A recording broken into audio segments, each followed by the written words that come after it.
I'm Mike Sullivan, and today I would like to talk to you about the one-piece takeaway and why I think you should be working on it.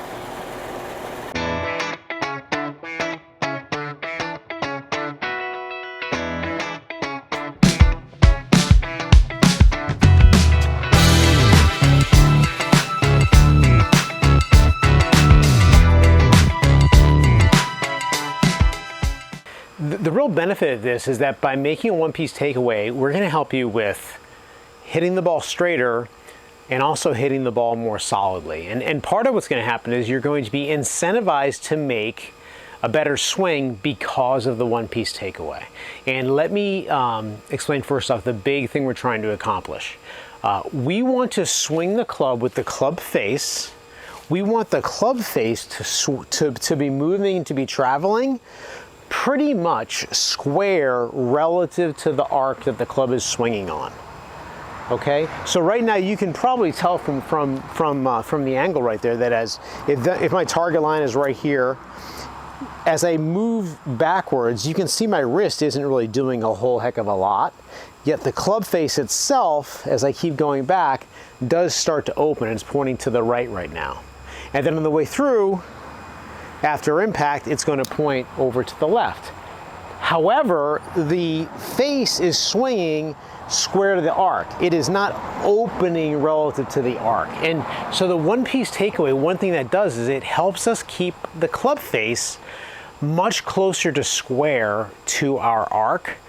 And what that will do is it will incentivize us to be able to make contact with the ball as we're moving weight into our front foot, because the club face does not need to close a whole heck of a lot on the way through. So another way to say that might be, take a look here. So if I were to make a backswing where I did not make my one-piece takeaway, and I went ahead and just kind of opened up that club face. And this looks really obviously wrong, I would think, right? We don't ever see like tour players doing that, okay? But I do see an awful lot of regular golfers doing that, okay? What's gonna happen is as we get that club open, and the club's also stuck back behind me, well, in order for me to get back to the ball and hit the ball straight, I've got to make a lot of movement coming through. Usually I'm going to be moving weight into my back foot and creating this sort of an impact position. And what's going to happen is as we're making impact this way, a lot of times we're going to hit the ground before we hit the ball. And if we don't hit the ground before we hit the ball, we're going to hit the ball on the way up, and we're going to hit thin shots, skull shots, and of course, you hit the ground first, you're going to hit a fat shot, right? So if we can avoid all that club face movement, we'll be much better off. Okay, so what pretty much does a one-piece takeaway look like? Well, let's take a look here. So I like to, and I don't have one at home right now, I like to grab like a soccer ball. This is just got a bunch of golf balls in here. But if this is a soccer ball or any object in my hand, if I just get this swinging naturally, right? Take a look at the way my wrists are working. I'm not doing this, right? I'm just kind of turning my shoulders, rocking my shoulders, and my hands are gonna pretty much just kind of stay in the same relationship to my arms throughout the course of my swing, as opposed to this sort of a move. Okay, so a great way to learn how to take the club back properly is to grab a soccer ball, range basket, something like that, and just get that thing kind of swinging back and forth, like this. You can look at it this way. You know, and another one of the things that we talk about is, a lot of times I talk about when it comes to pressure shift, I'll say, hey, you know, pretend you've got like an 80-pound concrete bag in your hands here, and you're going to try to take that 80-pound concrete bag and swing back and then swing through as if you're going to toss it onto the back of a pickup truck.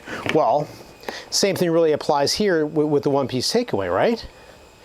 We don't see a lot of, we don't see this stuff happening, okay?